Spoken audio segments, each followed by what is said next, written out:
abokina ni fa abin nan yana damuna wallahi. Ka san wai me yake faruwa? Wallahi sai ka faɗa. Yarinyan nan ce ina son ta sosai amma ita gaba ɗaya ba ma ta ni take ba, hankalinta ba ya kai. Wallahi ka ga yarinyan nan kun tana da hankali, tana da nutsuwa, abokina tana tausayi yarinyan nan. An zo inda nake so ba dai tana da tausayi ba. To tashi mu je karka ni gurin. To me za mu je mu yi? Kai dai ka taso mana mu je, ka taso mu je kawai. Tashi mu je gurin nan. Ban son raini, ban san raini, kaga girma na, kaga girma na, naga girman ka, kaga girman ka, magana banza, magana banza, sai dan iska, sai dan iska. Na hango ta na ce ma. To dan ba gurin ta mu je ba. Ka tsaya. Kafin mu je gurin ta ai akwai abin da nake so. Gaya mun. za, Magana banza, sai dan iska, sai dan iska. Normal. 112. Kai dai kawai ka rike na ce. za, Magana banza, sai dan iska, sai dan iska. Je kai dai. Normal. 112. Alabobo. Let's go.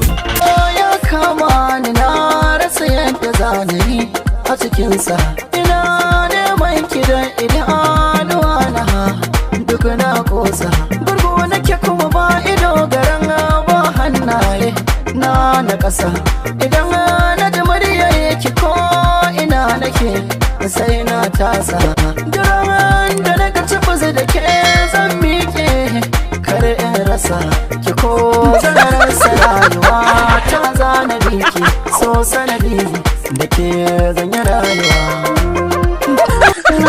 na siya moruwa jiki da jini ashe dole motsa idan na gane ki zuciya ta yi ta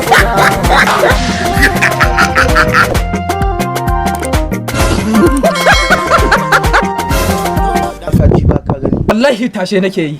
Wallahi tashe nake. Tashe kake tukka da Ramadan in ma yazo. Ai saboda ina da ulsa ne. In azumi yazo ba zan iya tashen nan ba. Yanzu mu za ka gama tashe Dan kake. Allah mai gida kai hakuri. Kai zo kwa mun kasa. Dan Allah mai gida kai hakuri gida. Dan Allah mai gida kai Za ka bayani. wayo. Za ka bayani. Allah mai gida kai